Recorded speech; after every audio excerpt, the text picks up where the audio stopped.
I would like to provide an example of some of the non-vaxxer 420 team of researchers here on the X. And here we have 90s to 2020 biological effects, neurological, cellular, oxidative stress, cardiac, DNA, immunological, EHS, cancer, blood-brain barrier, permeability, etc. You can see from 90 to 2020, you got your 2, 3, 4G, Wi-Fi, base stations, DECT, microwave, neuropsychiatric effects, behavioral changes, reduced cognitive capabilities, fatigue, depression, suicidal tendencies. Okay?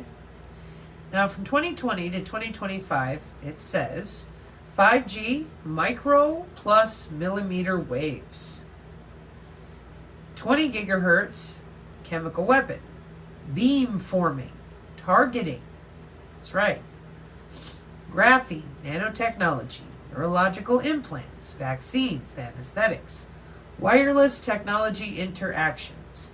Welcome back to your intra-body network since 1996, nanomachine networks, sensors, routers, antennas, transceivers, personalized cognitive control, wireless brain-computer interface. Then you come back up here to 2030, all the same stuff. 6G is fully in place because here on the channel we've read out considerable documentation to put the whole, but it's not here, to bed permanently, along with the White House situations and the DoD and telecommunications industry. Cyborg, before 2050. So, where is this coming from? Okay, 11th star, pass this along. So we go here to Ian Hearn's original post. And he has microwave radio frequencies, 5G, 6G, graphene, nanomaterials. Keyword, cognitive warfare. That's right, she's one of the oldest ones, pardon my nose. Cognitive body area networks. Okay? Microwave radio frequencies, 5G, 6G, graphene nanomaterials. Technologies used in neurological warfare. So then what you do is you click on it. You are at the National Library of Medicine, National Center for Biotechnology Information. You are on an official website of the United States government. That's where this begins. So that way, if someone is yelling and complaining about blogs, conspiracy theories, rabbit holes, I'm really sorry that people have disempowered your literacy that way. Literacy. Your ability to read words in context. Okay? Don't let them steal that from you. You're not stupid. You can see and read for yourself where you are on an official website of the United States government, PubMed. Okay? You don't need to be wearing a white coat. You do not need a college degree to come in here and read sentences and look up words in context. Pardon my nose. Because what they're doing, the way they're getting away with this, is keeping everyone fighting. In case you haven't noticed, it's pretty ridiculous. Why? Well, methods. Detailed scientific, political, and military documents were analyzed. Most of the scientific literature comes from PubMed. The other articles, except for a few, come from impacted journals. The rare scientific documents that were not peer-reviewed were produced by recognized scientists in their fields. The rest of the documentation comes from official sources, political, e.g. European Union and World Health Organization, military, e.g. U.S. Air Force and NATO, patents, and national newspapers. Results. Since their emergence, the authorities have deployed and encouraged the use of wireless technologies, 2G, 3G, 4G, Wi-Fi, WiMAX, DECT, Bluetooth, cell phone towers, mass base stations, small cells, etc., in full awareness of their harmful effects on health. Full awareness. That is correct. Consequences of microwave radiation from communication networks are comparable to the effects of low-power, directed energy microwave weapons, whose objective include behavioral modification through neurological brain targeting.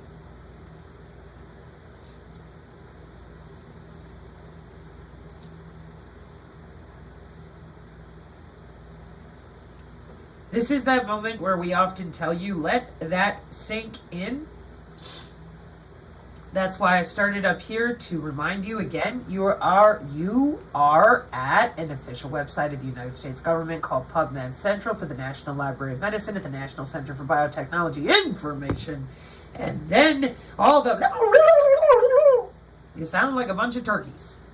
You need to have a seat so that the rest of the world that y'all been testing on and logging into can learn how you do what you do when you go to school and college and work, because these are jobs. This is a huge engineered system from electronic warfare that is now under your skin as the Internet of Medical Things. See other videos. So, there's those directed energy weapons that your whole targeted individual community has been complaining about for years. And if we look over here to the right, intentional irradiation of the population, 5G will mainly be used by the Army. Oh, there's that high accuracy detection exploitation system with SOSA, MOSA, OSA, WOSA, CMOS, and PHASE. Pulsed microwave beam steering attacks. It's a 3-point pulse. It's a bit more complex than that, but all right. So the new war, non-lethal microwave directed energy weapons, nanomaterials, the case of graphene, human-machine fusion. That's right. You know, it's kind of funky, huh? This looks just like what we've been reading for almost 3 years now, because these are the mandated 2030 goals that everybody paid for with their tax dollars. Amazing, I know. So, brain targeting above 20 gigahertz. 5G behaves like an unconventional chemical weapon. Number 3, biomedical engineering via graphene-based nanomaterials will enable brain-computer connections linked wirelessly to the Internet of Everything through 5 and 6G networks and artificial intelligence, gradually leading to human-machine fusion before the 2050s. Excuse me again, pardon my nose. So, let me just pull these two out here for a second.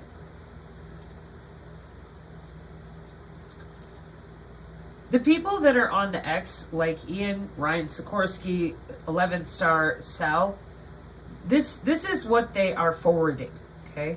This is why non-vaxxers' team of folks is so important. They're trying to make this as easy for you as possible so that you begin to understand what's really going on with your own body, okay? And here, for me at least, I think, profile-wise, this is an image that I think all of us can appreciate at this point on the channel, because all of the 5 years of having to be drugged through all this drama with all these people who damn well knew this and wouldn't talk about it has been very, very difficult to accept. They're the people we trusted. They're the people that we thought were going to help. And they're busy taking a check for clicks. Because this doesn't get clicks because they really don't want people talking about it. They want you talking about anything but the way it works. So Ryan puts out a post that I genuinely appreciated. Why do people try to tell you something doesn't exist or it's not happening when there is market share? It's commercial. Commercialized. It's for sale, y'all. Are we really going to continue to sit back and not speak up when people are out here being hurt through bioelectronic warfare? When will enough be enough? Slow down for a minute and truly reflect what matters most at the end of the day. Don't let the strategic programming of showing us violence from a young age contribute to the desensitization of human pain and suffering. Amen. This is not about me. It is about us. Cut the word I and me out of your vocabulary and in all your actions by leading from the heart, with the action being beneficial to the community and not the individual, because in reality, we are all just one of the herd in their eyes. Wireless body area network for 30 years. Over the next 7 years, this market will grow at a CGR of 22.3%. It's estimated to be valued at about $229.8 billion, rising from $24.6 billion in 2021. So then he leaves you a link. Click on it. Wow, looky. Global Body Area Network Market Share Outlook. Isn't that something? Karma knows. As the count of smartphone users has increased significantly in the past 2 decades, it is expected to raise the awareness about body area network technology and boost its market in coming decades. With the advancement in different types of physiological sensors and wireless communication technologies, a new generation of wireless body sensors has come into the market that can be attached to our bodies. These devices help in continuous monitoring of the vital parameters of patients, particularly those suffering from asthma, diabetes, or even heart attacks. Such important applicability has created an impressive market of body area network devices in the health care domain. This is also where our channel has worked very hard, because if it's about your health, why don't you know how it works? Your body's involved. Don't you think you should know about that? All right, so there you go. Now, Ryan goes on, let's not forget about when the development of biological sensors, biosensors, was born all the way in 1906. Here's your link. Once again, the National Institute of Health. Historical background. Well, where are we? Biosensor, transducer, electronics, display, signals, processing, all the way. The history of biosensors dates back to as early as 1906. Wow, amazing. When M. Kramer demonstrated that the concentration of an acid in a liquid is proportional to the electric potential that arises between parts of the fluid, microfluidics paper, located on opposite sides of a glass membrane, to the creation of the first true biosensor, the Clark electrode, in 1956. In 1975, Yellow Spring Instruments developed the first commercial biosensor, 1975. That's 50 years commercially. The biosensor market is going to be more than double in the next 10 years. That's billions with a capital B. Then he highlights the areas for you. Okay, so you don't have to page through the white paper because Ryan's polite that way. So people want to fight and argue. They genuinely do not want to look at these things as they are. Now, unbeknownst to me, because I was busy answering some questions on our Telegram about this, your symbiotic autonomous systems with your IEEE. Notice it's in 2017. That means it is currently 2025. Hang on, let's do a timestamp here, shall we? Call the calendar. It says that it's March 2025. Today is Friday, March 21st, March 2025. Okay. And this paper says 2017. Now, I know you might think I'm being condescending. I'm actually trying to help you prepare yourself for what I'm about to show you, because I need you to keep in mind 8 years ago, for everything I'm about to show you, 8 years ago, right? Okay, and this is the IEEE. We are not on a blog. These are professional white papers and working groups and actual deployed and other systems in testing for standards that will be deployed. They make road maps, not maybe, all right? This is your telecommunications industry. It's what makes the internet work. So that means that we have a roadmap, we'd be testing it, and then we standardize it. Not, hey, it didn't work, let's keep trying. If that were the case, your internet connectivity would never work. So that's not how it works. Okay? All right. So here we are in their white papers 8 years ago. What do you see? Sensors, those things they wouldn't let us talk about. What else do you see? Augmented humans and self-evolving capabilities. Of what? Well, it just so happens you are going to be augmented and put in your smart city. Industry 4.0. That's that thing the IEEE was done with their cyber-physical backbone in 2017 as well. Just throw that in here for people because, just Mickey Mouse McDowell over there. This is wrong! Yeah, we've, the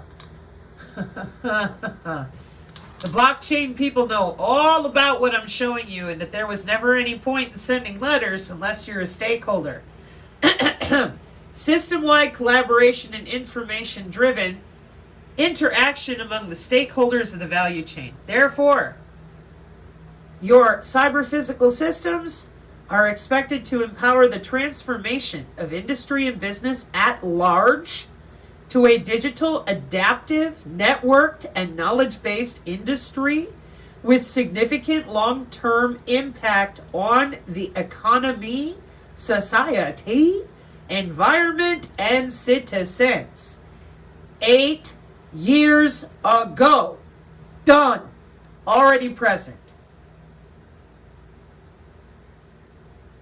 This is why those of us here on the channel are the way we are. This is why I speak to these people the way I do on behalf of myself and probably you, if you have no idea that you've been tethered to the cloud and they've already been selling your DNA.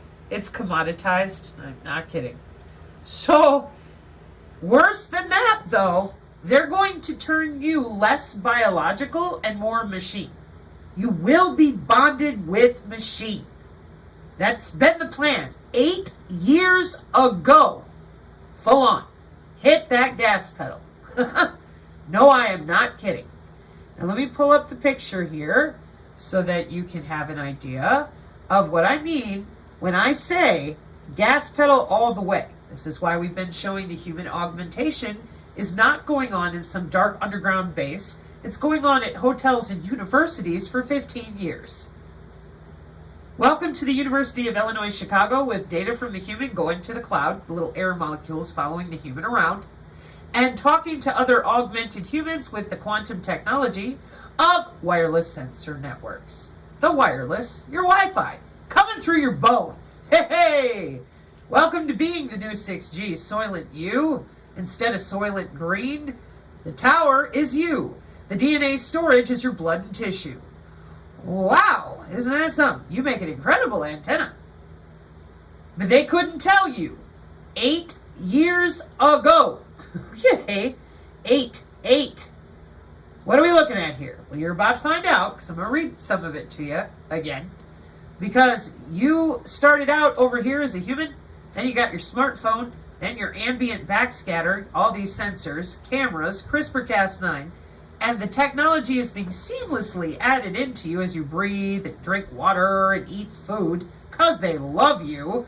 And here's your digital twin that's already been passed by Congress, see other videos, and now you will be bonded with that digital twin. For agentic AI, you want a job? You will be augmented. You want to live in a smart city? You will be augmented. You want to survive the augmentation of all these metals in the atmosphere? You will be augmented.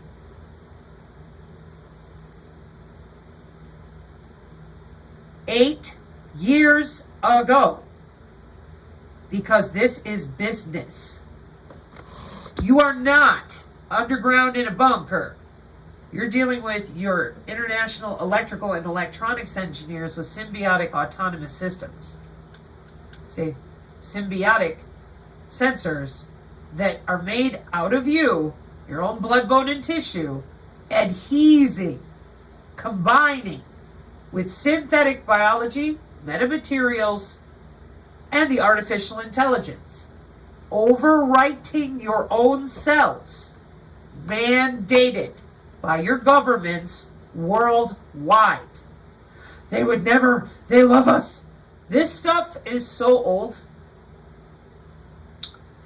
We've been listening to neurons and recording your body area networks, bare minimum, since the 70s. Nobody said nothing. Nothing. The people that tried were told, be quiet, we are very busy going to work. We're like, worst national security ever, that you have to be in our home with air molecules and our own wireless, using it to watch us. No discount on our internet, folks. And you're under our skin. But it's for your security. Well, clearly not against you. Meanwhile, every time we say, HOW, are you doing this? Shut up. Is the body electrical? No. What is the aura really? It's not anatomical, it's woo-woo, it's really just fight! I swear to God, I'm gonna get the Mortal Kombat and the Street Fighter stuff from the video games back in the day. 1, 2, 3, fight! Because that's what they do. Whether it's religion, I wear a white coat, Buffy. How dare you ask me a logical question about things like spectroscopy?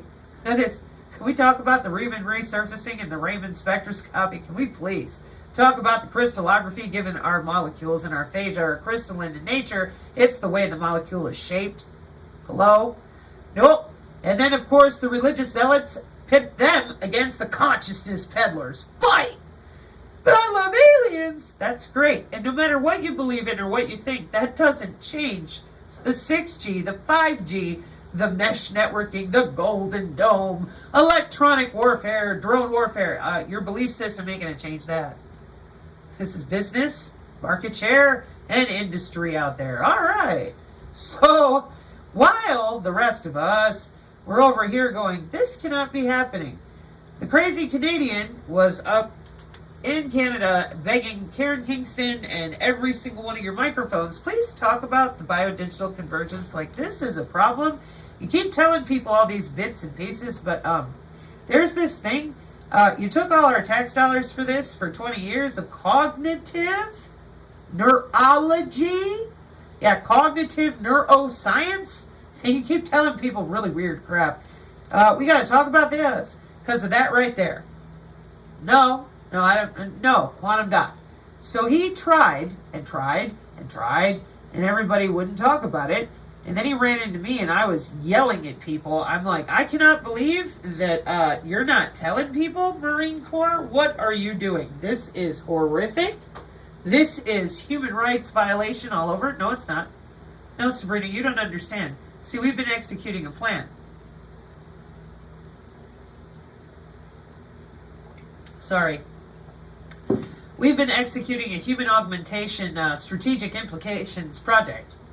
And I'm like, whoa, hello, Bundeswehr. Germany and the UK, 2021. But they're not the only ones. They're joined by the nation states in the following way. And everybody got mad, and they're like, oh, it's a bioweapon. I said, it can be used that way, but it's a bio-cyber interface so that they can get in, for example, for this right here. See where it says number 3, gut microbiome? That would be your bacteria-based biosensors. Last I checked, as I've mentioned now a few times, Georgia Institute of Technology, and Northeastern University and Johns Hopkins University, they're not LARPing, those are universities where students, college students and college professors and people in academia work jobs.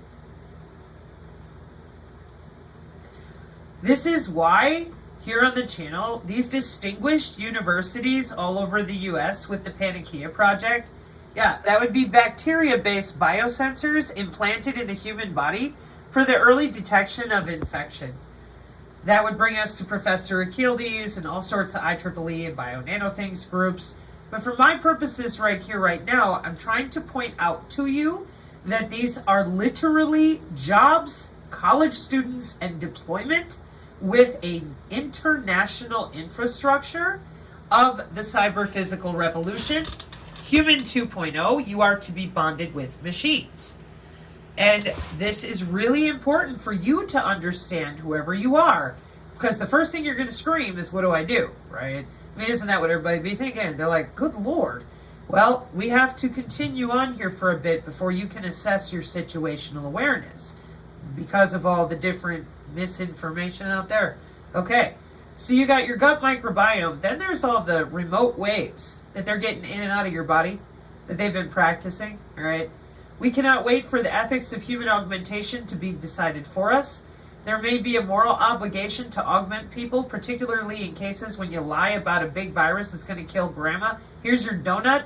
Will protect you from the novel vaccine threat. It could be argued that treatments involving novel vaccination processes and gene and cell therapies are example of human augmentation already in the pipeline.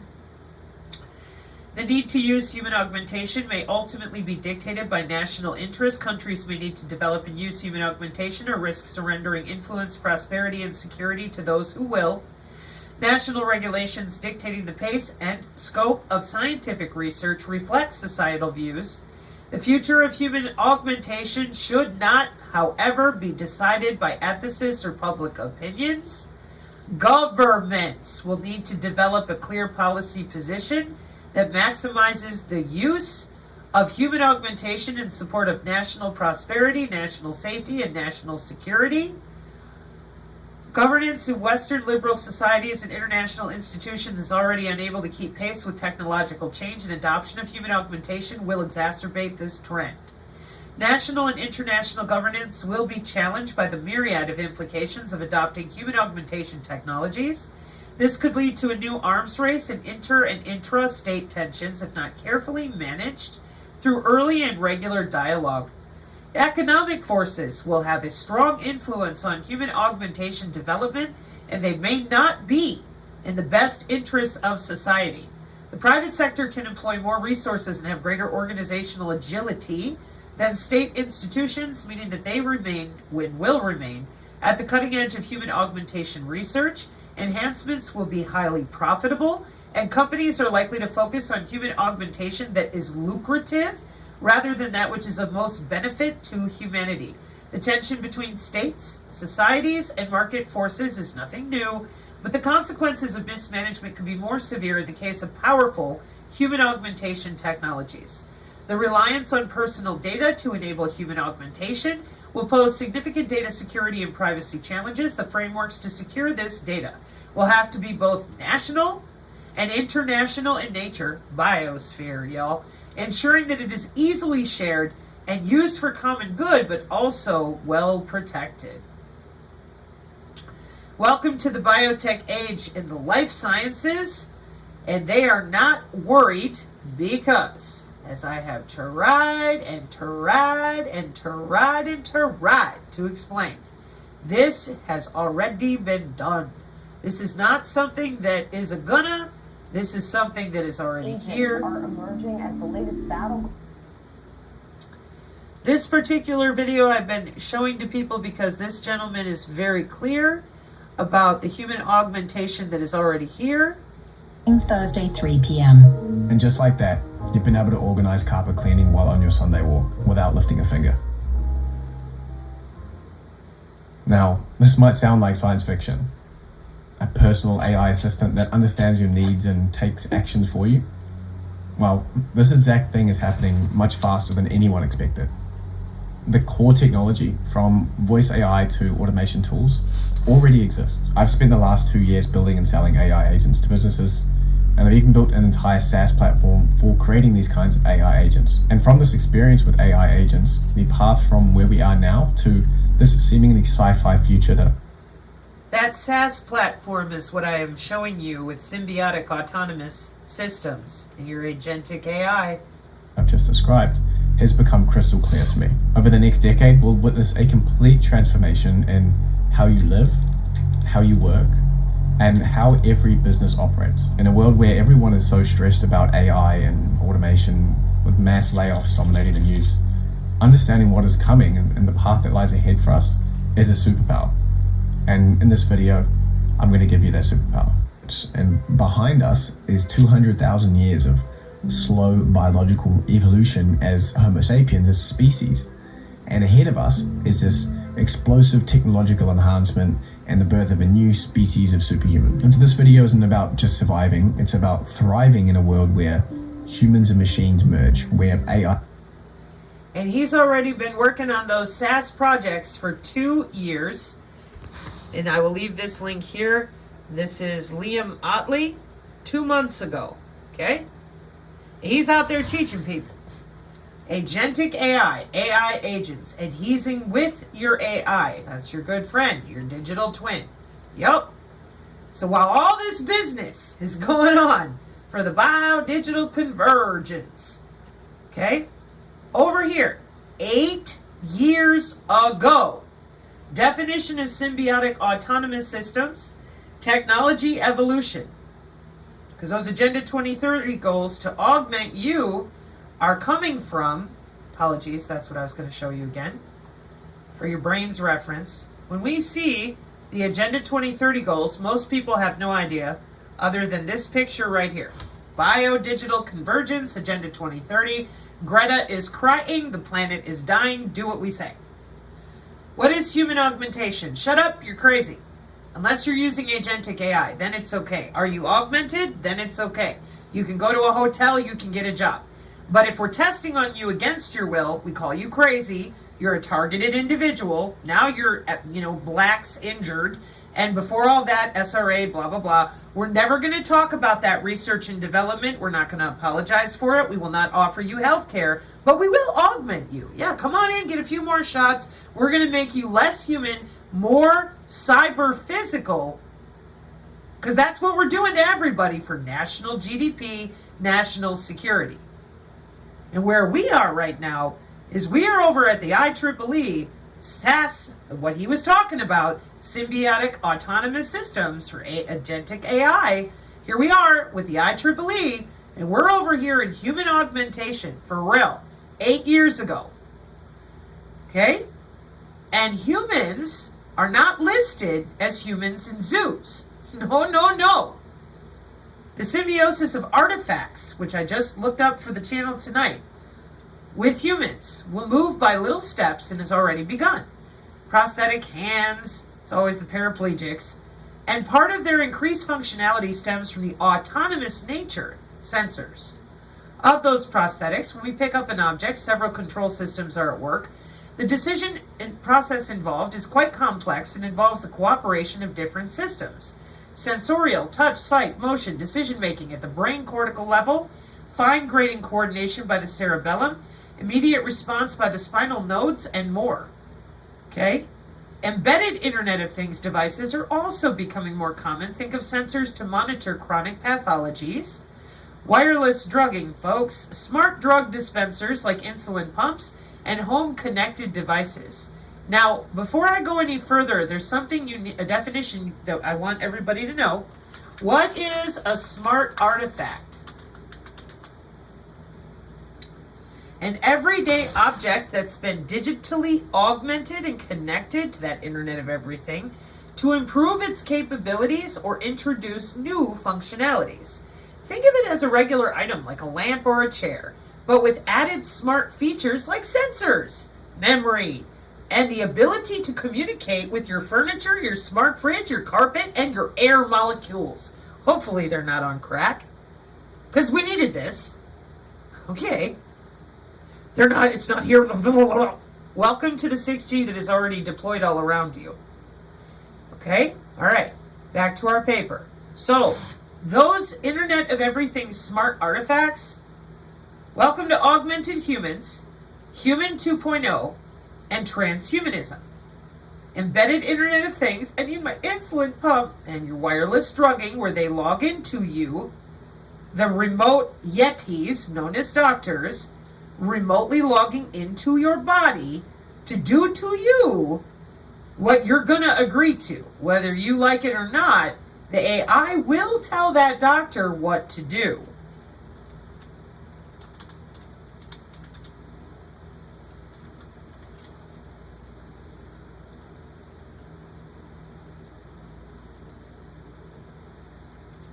Well, I don't want a password. That's new. Hang on a second.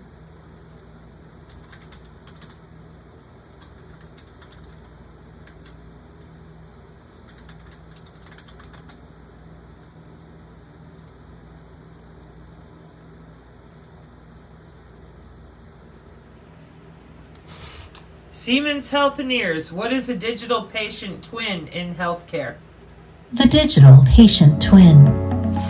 A digital likeness of an actual human, built from millions of data points and created by artificial intelligence. This is still a vision of the future, but at Siemens Healthineers, we think patient twinning could be a key component in a number of pioneering breakthroughs in healthcare. Why? Well, because it could help sick people get back to their normal lives in the shortest possible time. Or ideally, it could prevent people from getting sick in the first place. We know that sounds like a big dream, but let's take a look at how it might actually work. Of course, it's all about data. A patient twin will be constructed from a person's long-term medical history and their digital patient record. Data from medical exams and sensors like wearable devices will update this information by providing medical and lifestyle data in real time. AI algorithms will continuously match this data with comparable data sets. They will create simulations, for example, on the patient's future health status, and provide actionable insights that can be used for decision support. The patient twin can never be a standalone solution. It will only work as part of an ambient network of digital twins, whether it's twins of patients, physicians, or even digital twins of medical devices. For medical devices, this network would enable a personalized, automated configuration, so all settings would automatically fit the specific needs of the patient to minimize unwarranted variations. What advantages would patient twinning technology have for the individual patient? The patient twin continuously monitors the health and lifestyle data of the real person. It could present the data obtained from evaluations and simulations in a way that is easy to understand. This information could give the real person an impetus to adjust their lifestyle or go for a medical checkup. So the technology can empower patients to self-manage their health. And by being able to take preventive measures in a timely manner through continuous monitoring, the real person might be prevented from getting sick in the first place. Even if there is an emergency situation, the patient twin could intervene immediately, for example, by alerting an ambulance, notifying family and caregivers, and transmitting all patient data to the clinic. So everything would be in place, and with the help of AI, any medical device would be set exactly to meet the patient's needs before the patient even arrives. This means that patients could receive the best possible treatment anywhere, at any time, and from any caregiver.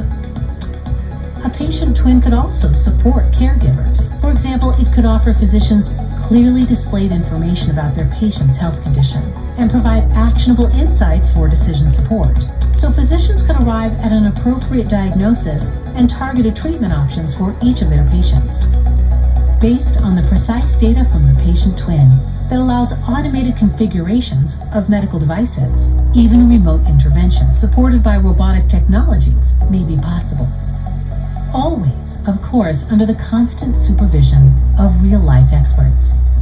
In this way, the patient twinning concept will free up valuable time for caregivers, which they can use to focus on their patients, with deeper anamnesis, discussions, and clarifications. And for the healthcare system as a whole, this technology could provide better outcomes at a lower cost. Imagine personalized precision medicine becoming a reality. Imagine humanizing medtech for everyone, everywhere, with the help of patient twinning.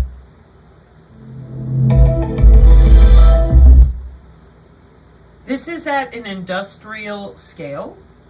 The simulations of patients' state of health are based on biophysiological data models created with algorithms. Here on the Psinergy channel, we are continuously educating about the human anatomy that is driving all of these systems. You used to call it the aura. It is on the NIH. It is the human biofield, which is your bioelectricity. Your body is electrochemical. See other videos. This bioelectromagnetics is where your problem is, though, because it is an interdisciplinary field studying the interaction between electromagnetic fields and the human body. And those algorithms that they are referring to right there on the Psinergy website, right underneath your cute little video. Your biophysiological data models are created with algorithms. That's right, algorithms for bioelectromagnetics for your feature values, the digital ID that you've had, bare minimum since 2011. And if they want to augment your behavior, they're going to do it. It's mandated that way. And it's called the Internet of Behaviors. This is another component of the Agenda 2030 goals that is required by law right now today. That Internet of Behaviors and the ability to monitor you under the skin all day, every day is required for smart everything everywhere, because everybody wants to be connected with their health care. It's all about your health. Remotely logging into you and monitoring you like they just told you, and behavior modification. And the reason for that behavior modification is the upgrade to your smart city. It's called a cognitive city. And all of this is based on you and your digital twin via your body area network. The city learns by collecting data that has been provided by the citizens through the available information communication technology, and by subsequently analyzing them, both citizens and the city profit from this continuous interaction, as well as from the ongoing learning process, and they steadily develop themselves, whereby also the collective intelligence within the city is increased.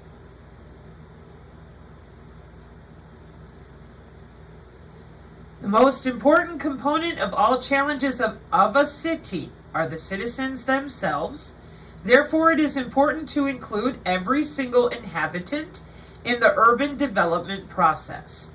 This means that by taking into account every single citizen as sensors, a city can further develop itself in such a way that it can fulfill the requirements of the citizens and stay attractive for current as well as potential citizens.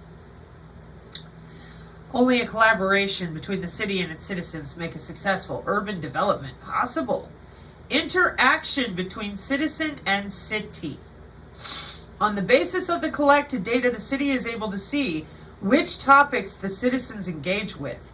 The Internet of Things, the whole urban environment, is equipped with those sensors that make all recorded data available in the cloud computing. In this way, a permanent interaction between citizens and the technology that surrounds them is developed. The citizens thus become a part of the technological infrastructure of a city. You're not going to be biological. That is not what they want. All of this is built to continue turning you into less biological and more synthetic. It is written that way 8 years ago. You will be bonded with your digital twin. The sensors that are following you around your house since 1995, they're a bit more hostile and magnetic now, because you are to be adhesed. You are to be less human, more augmented. Then you're going to tell me, oh, it's not here, they're not doing it, I don't know. In Congress, 2022 Modernization FDA Act for using your digital twin. Already passed, already done. Computer model, right there. That is your digital twin. I'll give you an example. For building a digital twin of the human immune system. 2022, digital medicine. Okay. And we're going to scroll down and look at the picture. Your precision AI healthcare, multi-scale biological data, HOW. That'd be your body area network again. Show you another one. Digital nervous system. Might have heard of it said that way instead. Over on the research gate, and we're going to end up seeing your Kubernetes and your Kafka and all your databases and the way that they're logging in and out of way more than the biometrics for your faces, because algorithms are very powerful. And your smart city upgrade is a cognitive city that is going to provide cloud-based social feedback, crowdsourcing, and predictive analytics. And those developments will allow the creation of cities which actively and independently, the city itself, learns to build a memory, search, and expand that memory when new information is added to the already existing. And in this way, the city acquires the ability to recognize your behavior. Now, I hope you can appreciate why so many of us with children are livid. That after 3 years of begging doctors and professionals to talk about what they darn well know is what they're doing. We were hopeful that they would talk about this in a professional manner so that we could talk to our children, our relatives in general, and have an actual adult conversation about how old these sensor networks are. We were told horrible things. We were attacked relentlessly. None of us could figure that out. Then the money and the market share, we thought maybe it was just that. Well, I don't know. But what I do know for absolute certain with Human 2.0 here, well, I'm still waiting for the... Why are you having a fit? Come on. I'll try one more time. I'm sure my computer's like, I can't type no more, Catman. You stuck on the caption? Yeah. So one of the things that Ryan on the X is always talking about with the Kubernetes and these different software programs is how they're logging in and out of your body, and it is read-write to your cells themselves. This is not MK Ultra. Apparently people never wanted to talk about that. That's been dead overdone with since the 70s. What you're dealing with here is read-write to the body. Full duplex signals, the body area network to the cloud, and the cloud to the body area network. You do not get to sniff your own packets. That is a military, industrial scale protected system for things like the Golden Dome, missile defense, CBRN, chemical, biological, radiological, and nuclear. So when these people that claim they're intelligent enough to know about the W-band, but they don't know that it's monitored by the Department of Homeland Security, be very, very careful. 3 years now, we're used to them. We call them counterintelligence. They're there to keep you away from being able to read. They don't want you to know about this. This is the bread and butter of intelligence, surveillance, and reconnaissance since the 70s. They log right into your nervous system. They look right through your own eyeballs as biosensors and do to you whatever they want to. For national security and your safety, of course. Okay? So the reason that you have all these systems so widely available and DHS real busy with cyber biological security, and when I show you the Wiley papers and other videos, HIPAA's involved with electronic health records, is right there again, passed through Congress. We're going to use that computer model of your digital nervous system, and that's why the city is going to have a relationship with you with predictive analytics. It's going to be using those same algorithms that is an interdisciplinary field of studying your body and electromagnetic fields with your own anatomy that is electrical, chemical, electrochemical, and magnetic that you used to call the aura that is actually called the human biofield. And that's exactly what they're telling you here at Siemens Health and Ears. Why? Because these systems are deployed. This is not something that is coming. This is already here. Agenda 2030 is finished. And now we go all the way back to our paper that I'm trying to ensure you understand that when they were in the process of writing this 8 years ago, we think that all those smart artifacts will evolve in a way, in some respects, resembles the organic evolution of living creatures. Dude, your toaster is going to grow up. Emergent behavior for swarms of robots. We have a focus, hang on. Interestingly, we have examples in nature where these properties do not belong to individual components in a relationship but tend to emerge when you've got everything on the Internet of Everything, when many of these interact with one another as an ensemble. And they're not playing instruments. This is the case, for instance, for swarms of bees with behavior as a group, hive.ai, that is very different than that of individuals. Similarly, we can expect similar emergent behavior for swarms of robots. Demonstrates awareness, autonomy, evolution. So the Internet of Everything with all these different sensors, what does that technology evolution mean? Several technologies playing a role in symbiotic autonomous systems, SAS, some complementary, some alternative, advanced interaction capabilities, sensor and actuator technologies, communications support technologies, cooperative support technologies, augmented human technologies, self-evolving capabilities, awareness technologies and sentiment analysis, machine learning, self-replication, autonomous decision-taking capabilities. There's your complex systems, the emergent properties. We go into advanced interaction with sensor technologies. For sensing, the ambient environment have improved significantly and will continue to do so in the next decade. 8 years ago, there is the possibility to sense electrical fields, acceleration, displacement, temperature, radiation, sounds, and force, including pressure, touch, and the presence of chemical compounds. Additionally, image capturing at high resolution and low light is no longer a problem. 8 years ago, in the area of vision, significant progress is still being made in creating sensors that can detect objects and identify their relative position in a field of view. They are exploiting light field technologies and decrease significantly the processing required to understand what's in an image. Self-driving cars, your plasmonic polaritons with intelligent surfaces. An interesting evolution already in sight is the embedding of sensing capability in materials, smart materials, intelligent reflective surfaces with the 6G. This trend is towards using construction materials, engineered living materials with DARPA, that have sensing capabilities as an integral part of their material structure. Sensor networks, the embedding and processing communications capabilities in sensors. Local signal processing and the creation of local sensor networks that integrate the data acquired and generate meaningful information.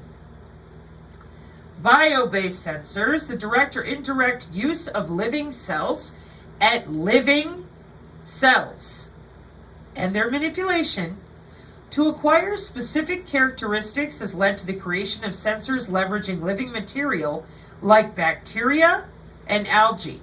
You don't say. Right there in your gut microbiome where all the biomedical engineers get to play. And you get told, quiet, we're going to work, we're busy. Okay, it's not funny. It's not funny. A slightly different situation applies to biosensors for interfacing with living beings 8 years ago. And here they tell you about where they're at then 8 years ago, and we've read to you where they're at now. And here come the micro-electromechanical. I'm smelling the dust. Micro movements have become possible using micro-electromechanical systems. Smart dust. Progress in coordination of movements has been significant. Consider legged robots that can run, jump, avoid obstacles, and maintain equilibrium in difficult situations, even when pushed. More recently, the design of smart materials has made possible the construction of actuators, working through the change of shape of a part by sending electrical signals to the material that result in a change of its structure. These characteristics are also being used to create self-assembling systems 8 years ago. Smart materials can dispose of the need for motors to create movement within certain power boundaries, and this allows for more complex movement in a limited space. In case of micropower, studies are ongoing to use micromotors as tiny as complex molecules. Molecular Communication, 2014, IEEE Communication Society.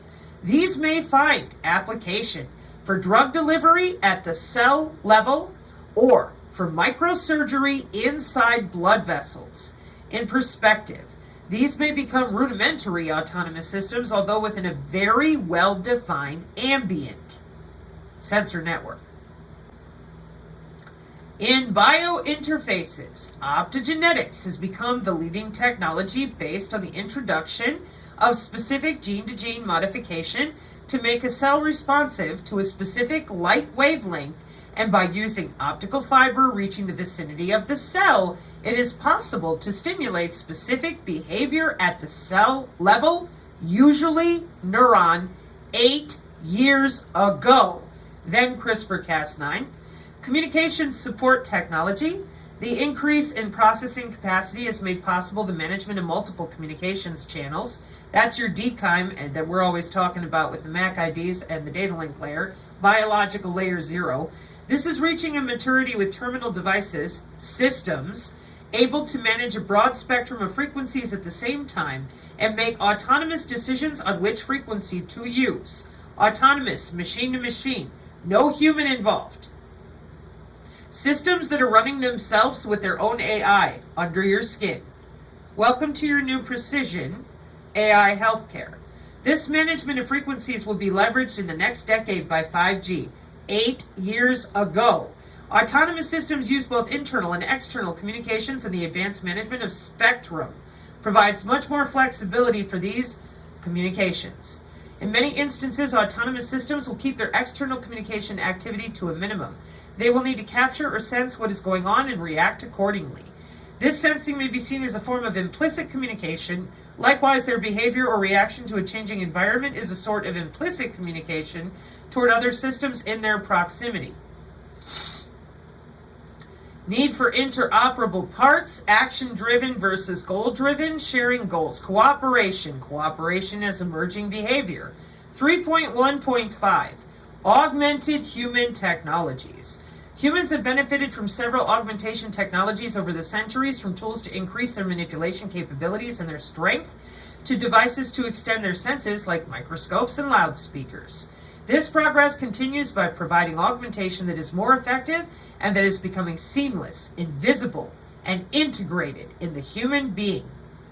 5 main areas of augmentation technologies may be considered but not limited to bionics, brain-computer interface, neurotechnologies, drugs and nootropics, and genetics. Bionics go beyond prosthetics, sensors, signal processing, 3D printing, AI, smart materials.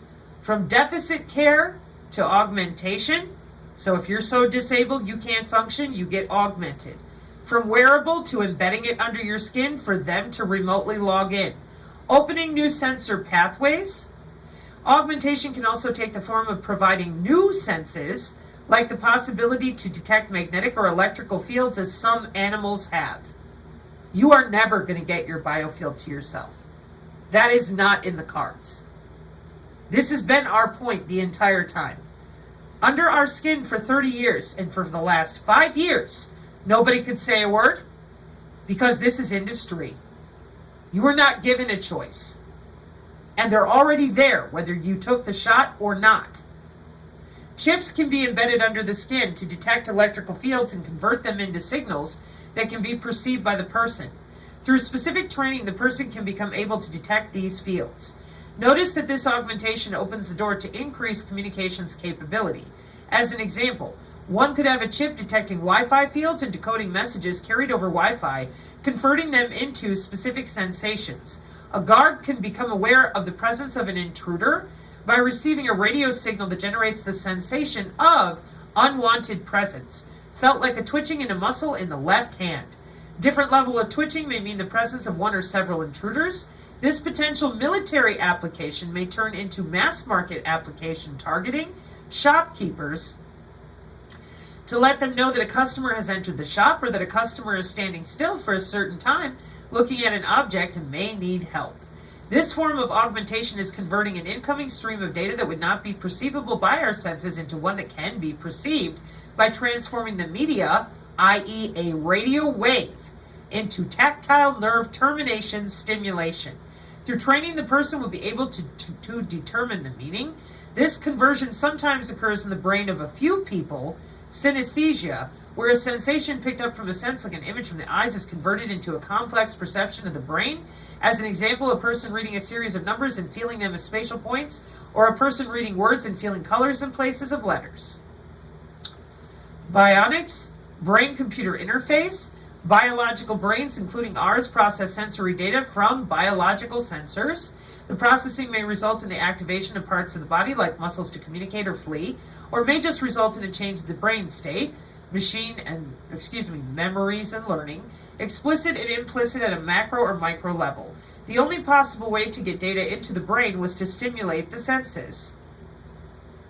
Sensors, array probes, signal processing, including deep learning, neuromorphic computing.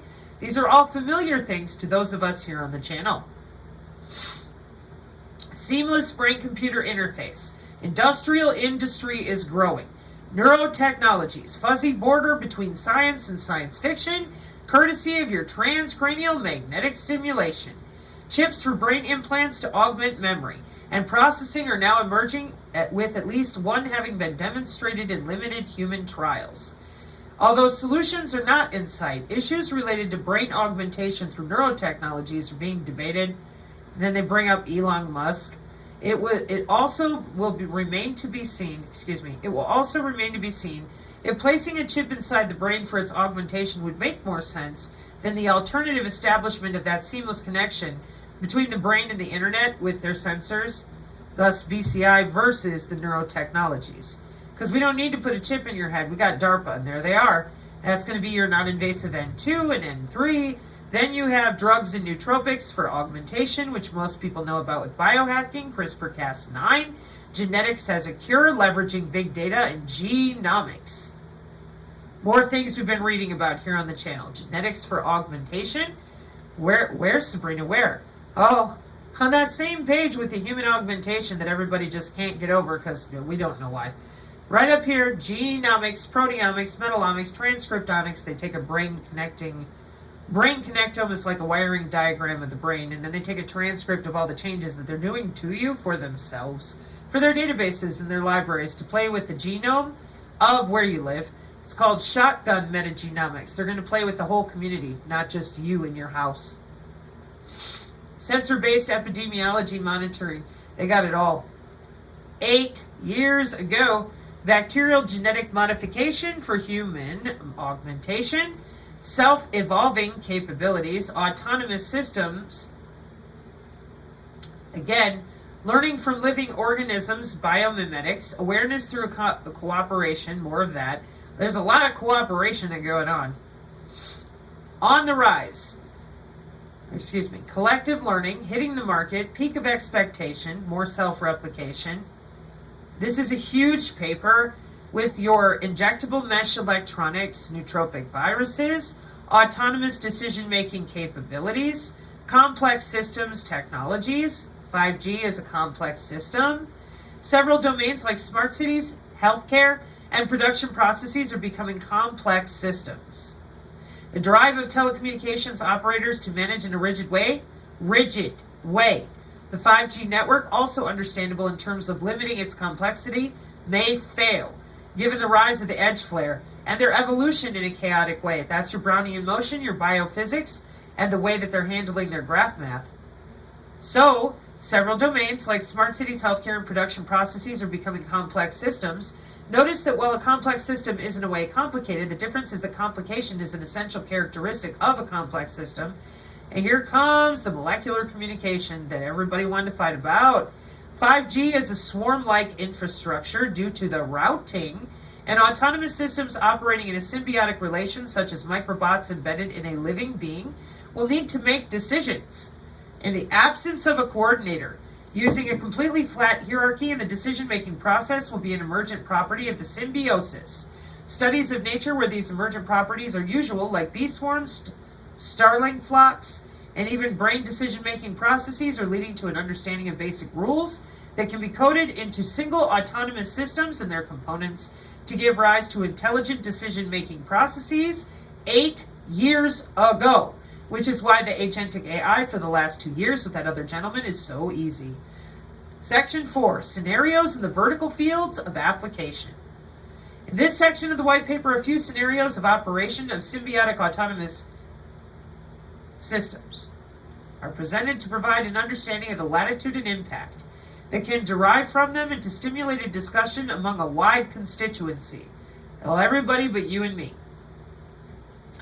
Each scenario is presented as a story with fictional characters. They start here with augmented humans. And they're talking about, these are stories of fictional characters, where they want to go with their interplay, their autonomous vehicles, several of the things that we've already seen, like structural 3D printing, earthquake relief, different use of the smart sensor systems, the shift of smartphones away from those and to the autonomous systems in your brain with these symbiotic autonomous systems at work. Industry 4.0 and 5.0, well, it's not science fiction, because that was 8 years ago. We are good to go. They have altered biology, which is why you can tell stories all you like, but when you alter human biology with the sensing systems and the atmosphere we are breathing, now we're to the ethical, legal, and societal implications, and I wish to point out, story time is here in the gray boxes, and you can find a bunch of what's listed here as story time 8 years ago is now fully commercialized in here and being worked on. All right? So ethical, legal, and societal implications of SAS. The development of SAS-related technologies, both at the component and system levels, is progressing at a dizzying pace.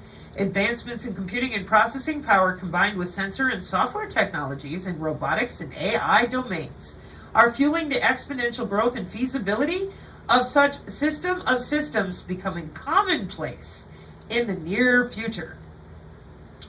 What is irrefutable is that these technologies are evolving at a rapid pace and that they have the potential to transform and positively impact the lives of humanity. Perhaps equally concerned are the not so well understood and anticipated implications of SAS. Why would that be? Several instantiations of what our intermingled life would look like are already becoming apparent as detailed in the previous sections of this white paper. Human-machine, commonly referred to as human-robot interaction, human-computer interface in the literature, and machine-to-machine interactions, collaboration, and cooperation are no doubt exciting. Especially when the SAS involve a human being, and if the symbiosis does not take into account the well-being of the human at all times, not deliberately but as a result of autonomous symbiosis conflicts, this can lead to confusion and outcry when something goes awry, and in some cases might lead to legal and liability issues. As such, it is imperative that ethical and society-centric implications are taken into account right from the design and development stages of SAS within the symbiotic system science framework. Regulation and governance considerations are of paramount importance if SAS is to become pervasive and benefit humankind to its fullest potential. Typically, regulations struggle to keep up with technology growth and lag way behind, which in turn tends to slow down innovation and preclude the societal acceptance. In recent years, a few instances of this have been witnessed. For example, federal aviation agencies around the world have been formulating guidelines, including the FAA, on how the aerospace would be regulated with respect to drones, unmanned aerial vehicles. Such concerns equally apply to self-driving cars. Okay? Because remember, now we're back in white paper land. That little gray box of little stories is over. 8 years ago, biohacking, a potential consequence of not developing and implementing adequate security and standardization protocols as biohacking of implanted symbiotic autonomous prosthetics in which remote of neural information could potentially be accessed and modified. Universal availability. Long-term SAS evolution will provide a range of novel benefits. However, given our evolutionary proclivity for socioeconomic class hierarchies, a key SAS consideration will not be its availability, but rather it being available to everyone. So got to make sure everybody can get augmented. Direct democracy, the technologies that support datacracy or algorithmic governance could also usher in the emergence of a networked direct democracy, as well as a post-scarcity, post-capital ecosystem, and a direct or pure democracy as practiced in Switzerland. Citizens vote directly. There are no elected representatives on matters of governance such as laws, policies, and bills. Market impact, manufacturing, Kager score, Transportation, self-driving vehicles are already a reality 8 years ago. Healthcare. Brandy the robot, widely used in surgery assistance and are starting to be used within hospitals to deliver drugs and assist patients. The big market growth is shown in the graph is expected in personal assistance, particularly for the elderly assistants at home. By 2025, out of an expected revenue generation of $66.4 billion, the personal assistance will generate some $40 billion. It's not here, it doesn't exist, it's all theoretical. But the money is fantastic. Mass market, autonomous robots are already a reality in the mass market, with possibly most known example represented by the Roomba. Bioprosthetics, market evolution. And now, the IEEE society impact. The following table indicates the possible areas of the impact on each of the IEEE societies. Aerospace and electronic systems, antennas and propagation, broadcast technology, communications, electronics packaging, computational intelligence, computer society, consumer electronics, control systems, dielectrics and electrical insulation, education, electromagnetic compatibility. Signal processing, society on social implications of technology, solid-state circuits, systems, man and cybernetics, ultrasonics, ferroelectrics, and frequency control society. We have a whole other table to read through. Excuse me, duplicate. Now you get to section 8. Further notes on the evolution of machines and humans. 8.1.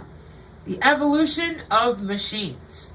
The Symbiotic Autonomous Systems Initiative's white paper is an interesting, thought-provoking document that in its concluding remarks outlines the expected evolution of machines towards awareness over the next 3 decades. While the horizon has been set at 2050, current activity is significant and much will be accomplished by the next decade.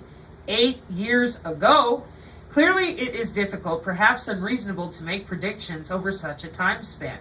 However, the SAS white paper is not based on pure speculation. Rather, it is about evaluating today's technology, 8 years ago, global research efforts, 8 years ago, market demands, 8 years ago, and social drivers that will make the evolution a reality 8 years ago. The IEEE is aware of most technological research efforts, global visibility, that makes prediction in the area of symbiotic autonomous systems and exercise in rationality. The next time one of these people be calling you crazy, you need to look at them and say, would you like an exercise in rationality? To that end, let's take a look at augmenting humans into machines by 2050.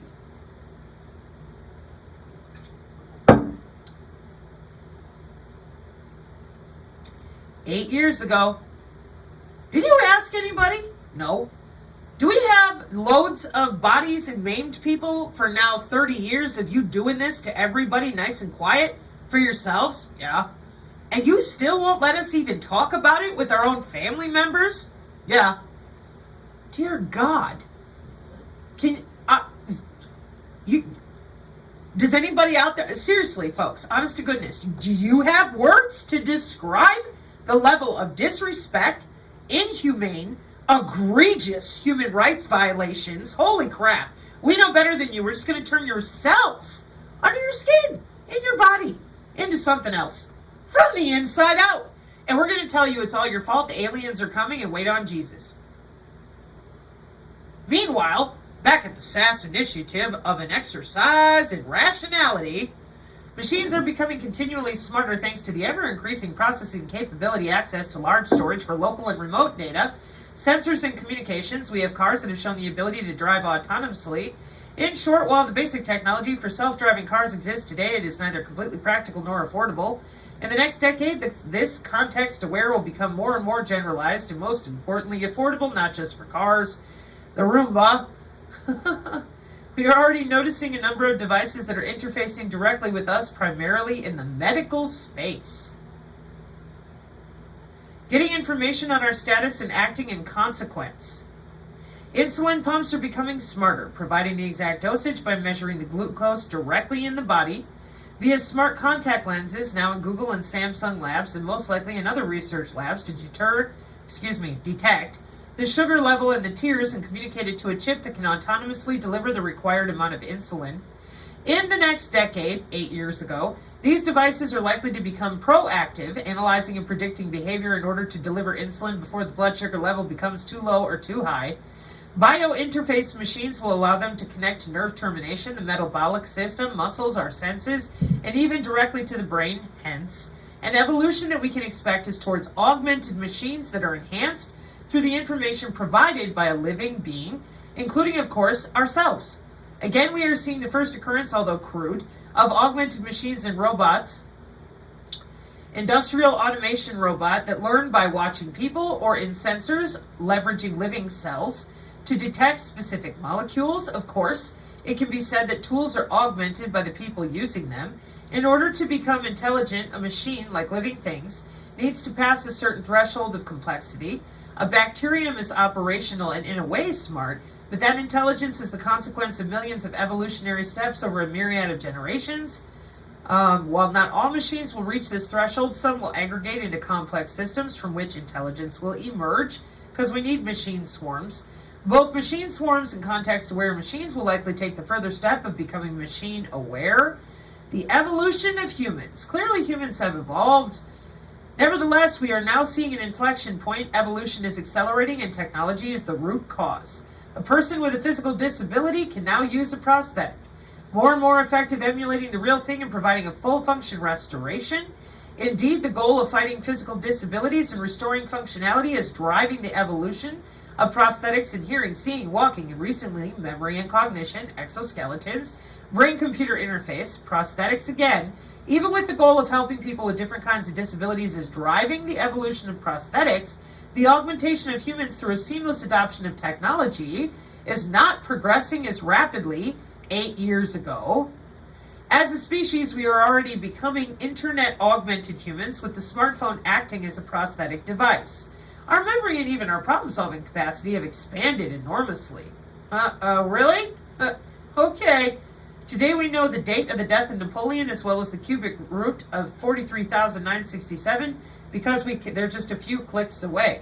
As smartphones become more and more effective and eventually morph into something that is indistinguishable from ourselves, we will evolve into a species that extends into the internet as we are extending today into the mostly invisible delivery chains. We have become part of a complex environment without which we will not be able to survive. Our life expectancy has doubled in the last 100 years thanks to clean water and medicine. And yet 99.9% of us haven't the slightest idea on how to make clean water or medicine. How lovely of a tyranny control system. Education is slowly changing in regards to the existence of the internet. It is getting more important to know how to fetch the right information rather than to memorize it with endless repetition. The next step is awaiting us in the coming decades and is increased reliance on a responsive ambient, extending our reach, like Siri and the Echo, ambient, augmented humans. The presence of those sensors that none of you wanted to admit to, embedded or wearable, is providing more and more data that are creating a digital twin. 50 years at the DoD. A virtual self in the cyberspace of the Department of Commerce. Cyber physical systems. The first instances of this digital twin initially mirroring only a few aspects but becoming a faithful copy with more, including our genome and metabolome, are being created to improve healthcare monitoring. This will soon expand to include all of us. Again, first for healthcare monitoring. Now remember, you're reading a white paper that is an exercise in rationality. And the part above that was storytelling was in gray boxes 8 years ago. Okay, this will soon expand to include all of us. Again, first for healthcare monitoring, proactive healthcare, and then expanding into what some are predicting to be an immortal existence in digital space. The creation of digital twins for most people will transition through through a seamless technology-augmented human stage. Part of this technology will likely be embedded in the ambient and part in our bodies. 8 years ago, the convergence of humans and machines. Technology is not just evolving our machines, it is creating a bridge between our machines and us. There's your biointerface, your cyber biointerface, enabling seamless communications between our body, our mind, and machines. This is clearly being exploited by improved, and here we are with the prosthetics again, as well as the future, coming context to where machines will serve even better integration. Strong symbiotic relation with implies that its components can no longer operate independently of one another. We will be bonded with these number 9 conclusions. The autonomous systems are already a reality. They are here to stay, and they will grow in number and functionalities over the coming decades, pervading through all walks of life, impacting the economy, the society, and individual lives. Continually evolving technologies make these systems capable of performing at higher levels of autonomy, demonstrating behavior that approaches that of the human species. This raises a host of all those questions that they don't want your opinion on. By researching current technologies, identifying those emerging, and describing their ethical, socio-economic, legal, and technology policy impacts, the Symbiotic Autonomous Systems White Paper first described a detailed, interdisciplinary path. Remember what I said about that whole roadmap thing? This is information communication technology. If it don't work, we're not wasting time on it. This is business, this is money, this is industry for the internet. Oh, so we have an interdisciplinary path. Yeah. And an exercise in rationality with an interdisciplinary path from the past to the present and into possible futures through 2050. They said possible. You got to deal with what's already deployed. Remember, this is 8 years old. So the white paper identified primary technologies grouped into key areas. Advanced interaction capabilities, sensors, actuators, cooperative support, human augmentation. Self-evolving capabilities, awareness and sentiment analyses, machine learning, self-replication, autonomous decision-making capabilities, decision-making complex systems, emergent properties, cooperative support, human augmentation. Industry 4.0, healthcare, smart cities. Do you see anywhere in here where it says we're going to turn it off, we're going to make it go away? No. And you're going to find, if you go to the references here, just have fun. The human connectome, the Neuralink, memory boosting, hippocampus, DARPA, awareness technologies with their swarm, machine learning, self-replication, neural dust, syringe injectable mesh electronics, 8 years ago. So what I said, just want to point out one more thing, hang on. From our college textbook of crazy, that's an autonomy in weapons systems directive for Skynet and Skyborg that is so old now. Fully deployed, completely out there, January 25th. This is not in development. It is fully deployed. And that's at the Pentagon. You know, that whole United States government website called the Department of Defense. Yeah. We tried to help people understand that these sensor systems are kind of a big deal, not just a fruity drink. Sosa and Mosa and Rosa. And nobody was interested because they were busy looking for the gray aliens. And we're like, oh boy, this is going to be difficult. Hey, it's drone warfare. They're using sensors. Yeah, they're kind of under your skin. Yeah, they're kind of watching you from within. And there was just a lot of yelling and name calling, which was kind of weird. So I went ahead and posted here the file I just read to you. And I said, or rather I posted here about the students, that they're looking at the fact of what our youth want, and that smart cities are a cluster of systems. Several of these systems will acquire SaaS capabilities, and the city may acquire a life of its own. Remember that whole thing. 8 years ago, they set out with the working groups and were getting to work daily. 8 years ago, college students, professors, and other interdisciplinary academics were going to work and school. 8 years ago, IEEE engineers worldwide continued updating, building, and testing standards of deployment. 8 years ago, humans are listed with robots to be bonded to their digital twin and augmented. 8 years ago, it's sitting in front of all these people for their paycheck, but they were compartmentalized. But they did not know what they went to college for. They didn't know what the requirements were to meet goals for their working groups that are multimodal and interdisciplinary. But they build wireless sensor networks that they are unaware of how the sensors work. But they don't know how their own software or hardware works. They only know how to LARP and talk about Masons, aliens, and keep people fighting over religions rather than admit synthetic biology and international standards for human augmentation. There comes a point as decent humans, if you continue to gaslight people, they get irritated and tired of being told to sit and wait, and then you show them your life extension technology and issue to them if their DNA is not strong enough. Oh well, just like cigarettes and opiates, once the companies and humans working jobs made money, then you can know how it all worked out. Our children are who they are monitoring with all of this as well, and we're not even allowed to discuss the biomedical telemetry, our missing biology, or that this is internationally mandated for our intelligence, surveillance, reconnaissance, national security states. They all collect a paycheck fueled one way or another by our own tax dollars for things like nano.gov, but we are to remain afraid, ignorant, and watching TV. There's your definition of bioelectromagnetics, bioelectric activity, which is involved in your muscle contraction, every cell in your body communicating, and your metabolism and homeostasis of your body, including circadian rhythms, the good sleep you are or are not getting. What in the Sam Hill is going on? People went to work to augment themselves by international mandate, and they're doing great. Eventually, you will find out this is all legal because they are stakeholders, and your opinion and the opinion of ethicists was not desired. It is written that way in their own documents. The truth is not hard, it's ugly. You were biological. You will be digital because they are converging your cells with artificial intelligence. Mandated internationally, not illegal. Then that paper I've been showing you repeatedly with, all the different 2030 goals, the augmentedhumans.org for their conferences, not illegal. The three groups of heavily medically maimed people testing for all of this in the last 3 decades, they're all crazy.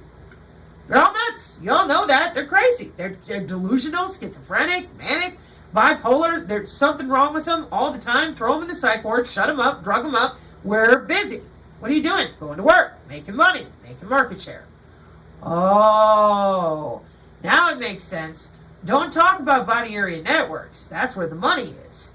Precision AI healthcare, agentic AI, telehealth, electronic health records, human augmentation, drone warfare, surveillance, and smart agriculture. You want a job? Then get to school and lie to everyone who does not know these computer networking terms and gaslight everyone who asks a real question. For 30 years. 50 years at the DoD, there's the website on page 8.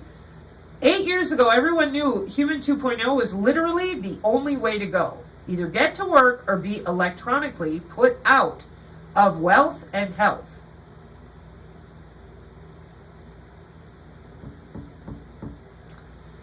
So now you're going to tell me, whoever you might be, well, that was a long time ago. They're not doing that anymore. Oh, really?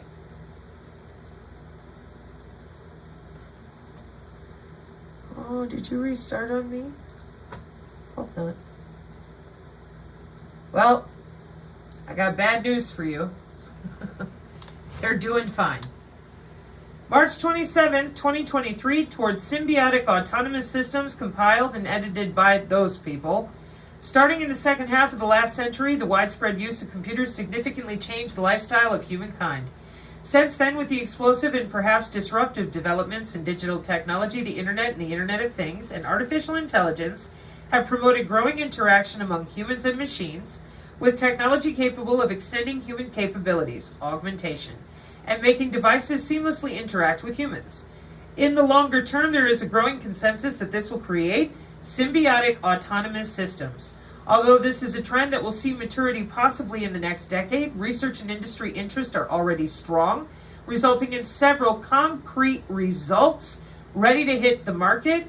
What matters most in the context of symbiotic autonomous systems is the varying degrees of autonomy they have, their capability to evolve, e.g. learn and adapt, and their ability to interact with their environment, between themselves, and with humans. Philosophical transactions, mathematical, physical, and engineering sciences. Ta-da! This is what we mean when we tell you repeatedly, you have got to start reading things and stop listening to people on panels who think they're talking to aliens or whatever. If you want to go back and do that once you know what's going on, hey man, that's your choice. The world is on the verge of global change. The speed of data transmission has increased by multiples of millions. The rate of globally significant events and that of discoveries and crises is growing exponentially. Our civilization is like an uncaptained ship sailing on rough seas with neither chart nor compass, all the while moving faster and faster. The time we have to make the right decisions is shorter and shorter. We are facing the choice to fall into a new dark age, into affliction and degradation, or to find a new model for human development and create not simply a new civilization, but a new mankind. Historic crises show that to break the deadlock, we need technological revolution. It is clear that today's revolution will also require the deepest social transformation. The world's community and leaders should encourage mankind, instead of wasting resources on solving momentary problems, to focus on the technologies of the future: nanotechnology, biotechnology, information technology, cognitive technology, genetics, and robotics. Doing so will allow us to find new sources of energy, create fundamentally new architecture and transportation, allow unprecedented developments of human cognitive abilities, refine artificial intelligences and brain-computer interfaces, simulate complex systems, create humanoid robots and cyborgs, and with the help of nanorobots, we may develop manageable matter. Find ways to transfer one's personality to an artificial carrier. Yet what we need is not just another technological revolution, but a new civilizational paradigm. We need new philosophy and ideology, new ethics, new culture and new psychology, and even new metaphysics. We must reset our limits, go beyond ourselves, beyond the Earth, and beyond the solar system.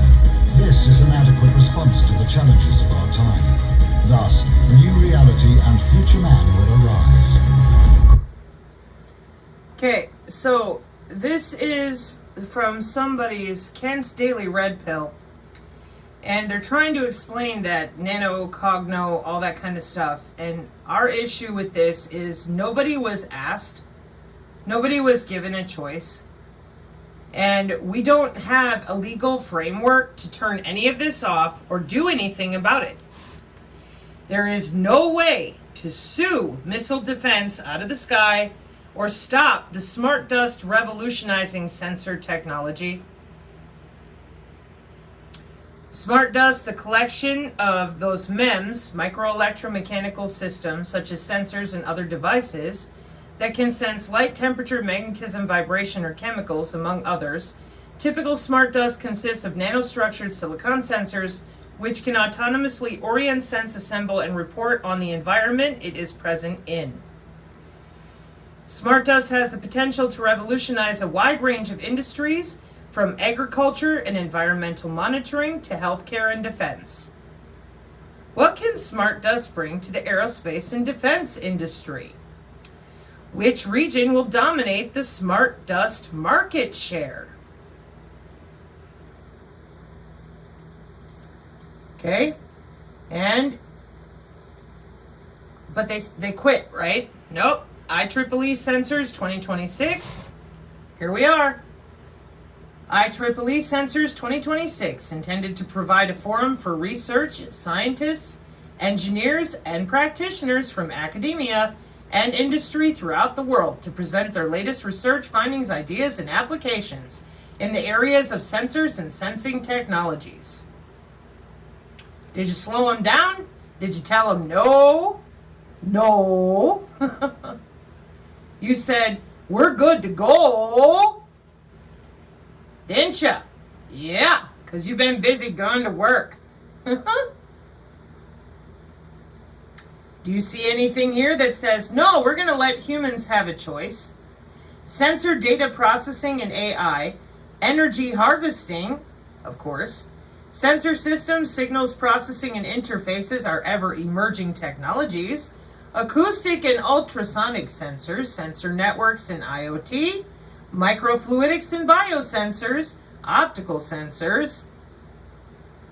Amazing. And in all their IEEE sensor journals. And they have a council too. This is the danger in what's going on all around you, whoever you are. And by continuing to pretend this is not happening, it's not here, it is getting so many people in so much trouble because they are putting all of their efforts anywhere but in reality. They're terrified.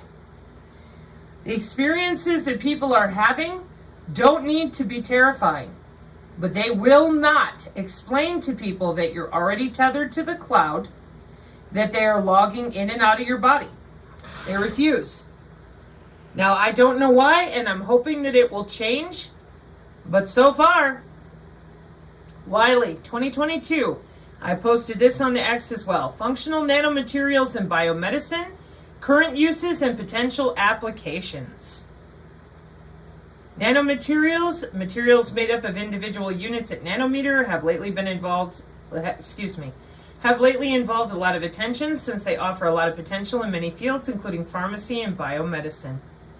Owed to their exceptional physiochemical properties arising from their high surface area and nanoscale size, smart engineering of nanostructures through appropriate surface or bulk functionalization endows them with multifunctional capabilities, opening up new possibilities in the biomedical field, such as biosensing, drug delivery, imaging, medical implants, cancer treatment, and tissue engineering.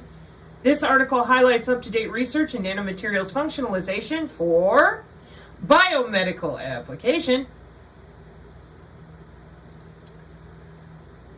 The influence of protein corona on graphene oxide implications for biomedical theranostics. See, after 3 years of going over this on the channel, we just find new papers as they continue to come up with research, development, market share, commercialization, because nobody is doing anything to slow this down, stop it, or even talk about it like adults. That is a problem. We as parents on the channel, we see that as a problem. If you wanted people to be like, yay, this is great, well, we know it'll be disruptive. Well, you made it a lot more disruptive by lying to people for 5 years that it was a vaccine instead of a biocyber interface, then telling our youth that the only way to go forward was to get under everybody's skin and do what you're told, engendering more distrust with all your transgender and experimentation on all these targeted individuals. You didn't tell anybody what you were really moving towards, transhumanism. You've been using eugenics the entire time, and now that you've done the biological damage, you're all on a dead run to just augment everybody, and if they don't survive it, if they don't survive the human augmentation, whatever, it's the GDP of a nation. Chattel. In this review, we aim to explore the interactions between graphene oxide and the biological fluids in the context of theranostics, shedding light on the formation of the protein corona. Got your burrito ready, your cellular burrito. The protein-enriched layer that formed around nanosystems when exposed to blood.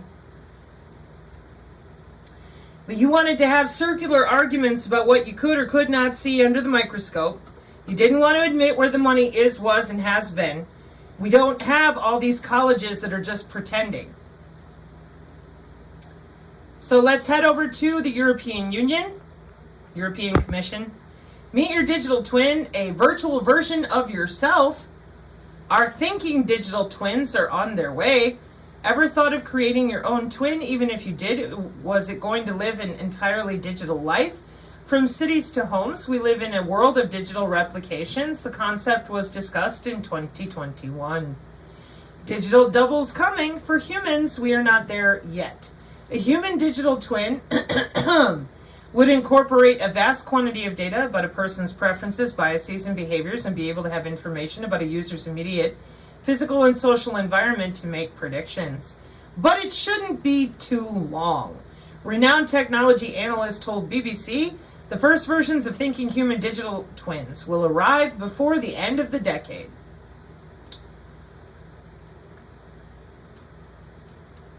Is it okay to talk about this like adults instead of continuing to make it nebulous, plausibly deniable, we don't know what we're doing? Oh, we're so incredibly smart, but we're so damn dumb that we don't know what we're going to college for. Don't you find that insulting? Like, is there going to come a point where we're allowed to just be like, yo, this has been going on a really long time. You're connected to that there internet by your body area network. No, it ain't a maybe. It's like actually how this works. You're connected to the internet, and that 802.15 point fur is under the skin. And the 802.15.6 wireless body area network. Like, can we talk about this, please? So that people can at least start discussing what they're feeling under their skin while you're busy under their skin screwing with them, whether they like it or not. And if they've been injected, then it's happening even more. Can we please talk about this so that people are not terrorized by religions, mythos, violence, bullying, throwing them in the loony bin, the cops arresting them? They have no idea what's going on. There y'all are, hitting buttons. And you don't see that as inhumane? You don't see all of this as just egregiously, horribly lacking empathy on every level? All you had to do was tell them they're tethered to the cloud. All you had to do was tell them what you went to college for. In this paper, we present an overview of IEEE 802.15.4 and 802.15.6 standards thereafter. In view of their various strengths and many similarities, we study the possibility of using one of these two norms to implement the body area network of CANet, an innovative e-health project scenario according to the nature of the studied sensors. To do so, we considered a hybrid differentiation layer previously proposed based on the intrabody area network 802.15.4, and we made a classification of CANet e-health sensors based on IEEE 802.15.6 native superframe periods, that's packets, and priority and service differentiation systems. Each choice between them has its advantages and disadvantages, thus it will be necessary to analyze in detail the simulation and prototyping results of being under your skin and your body and your personal area network norms once they implemented in CANet context in order to decide about the standard providing the optimal quality of service. Load balancing body area networks. Wireless sensor networks, became one of the most leading strengths to improve human being existence and lifestyle through using the varied and great features provided by emergent communication technologies. This kind of microelectronic networks will be in the near future much more present in several domains, including the health monitoring remotely, known as e-health. Several projects have been developed in the context of e-health monitoring and discuss many problematics related to the specific needs of patients. We are interested in CANet, an innovative e-health project targeting the general needs common to the majority of the elderly, and proposing a walking cane provided with sensors. These small devices, sensors, watch the health state and vital parameters of the elderly and send periodically or if necessary the related information to a network coordinator. See? You're trying to help the elderly walk and keep an eye on them. There's your magic cane. It's got Bluetooth, tension sensor, ER radio, micro and loudspeaker. Why can't you talk about something like this? That is taking their temperature, on-body sensors, remote sensors, and that's safe, right? Data processing, data collection, look at all them bodies. And then, of course, you're going to get into your long or low rate wireless personal area networks, network topologies, peer-to-peer, reduced function device, full function device, and your hybrid applications for your, not only your networking topology, but within the actual MAC IDs, packet effects, etc., in order to meet those quality of service levels. I'm trying to give you people out there examples that you could use that are less hostile, if that's why you're still refusing to talk about these things. Excuse me a moment. Wrong paper. Because we absolutely have got to find a way to be able to talk to our family members. Human-machine symbiosis, a multivariate perspective for physically coupled human-machine systems. Science Direct. The paper discusses the varied uses of the term symbiosis in human-machine interaction. A multivariate approach for the description of symbiosis is the highest form of physically coupled human-machine systems is proposed. 4 dimensions are proposed: task, interaction, performance, and experience, which are elaborated from an interdisciplinary point of view. The notion of symbiosis has been increasingly mentioned in research on physically coupled human-machine systems, yet a uniform specification on which aspects constitute human-machine symbiosis is missing. By combining the expertise of different disciplines, we elaborate on a multivariate perspective of symbiosis as the highest form of interaction in physically coupled human-machine systems, characterized by a oneness of the human and the machine. I would like a choice, given that you have silenced every voice thus far, who has simply asked you to tell people what you're doing to them already. And if I surrender or I go under, I hope there will be other humans like myself who will demand a choice. And if the only choice we have is going into a human zoo or a human zone, okay, fine. But can you at least find some format of decency? I mean, a lot of you people are into DEI, and I just marvel at the level that you've gone to obfuscate this from everyone. You're not giving people a choice anywhere, and you always hide under the guise of prosthetics, Alzheimer's, all the things that you've already been doing to people to bring harm. So the only way out, now that we've got so much damage to everybody's body, whether it was from the opiates, the drugs, the trauma, the different surgeries, alterations with chemicals, more drugs, more trauma, more drama, the only way out is human augmentation. That you had planned for 50 years of databases, and you want us to believe you? Oh, I forgot.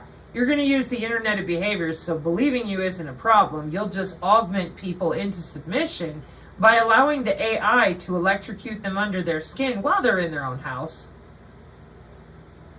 I'll be back with that, what I just said, in white papers.